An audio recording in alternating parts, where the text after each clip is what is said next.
So I was a child of poverty, and not necessarily the poverty that you see on National Geographic, but the poverty that's very real here in the United States. I was kept up at night because my parents were arguing about what bills they were going to pay. A story that I shared yesterday at your mastermind was that when I was in eighth grade, my eighth grade football coach told me I needed to gain weight and put on some muscle. And I went home and I asked my mom if I could have chicken or meat for dinner because coach said I needed to eat more protein. And she sobbed because all we could afford were baked beans and bulk rice. And we were eating rice and beans for dinner most nights.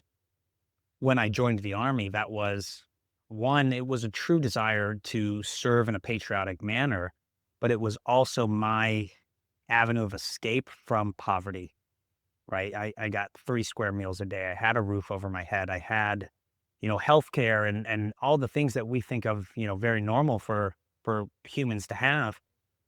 And I thought I was living on top of the world for that, $20,000 a year that I was making at that point. And as I traveled through the military around the world, and I was very blessed in doing that. I got to be in Europe, I got to be in Asia.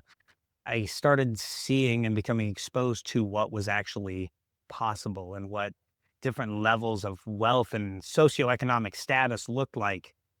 And I started to become obsessed with human performance.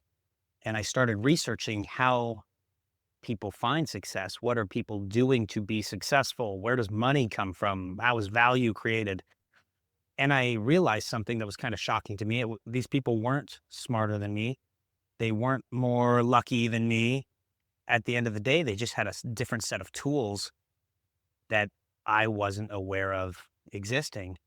And as I kind of came closer and closer to what those tools were and what those processes were and those systems were, I started to learn and implement those alongside my experiences from military leadership and business school. And I found that I began to have a lot of success when I emphasized especially the team development systems and structures that I teach.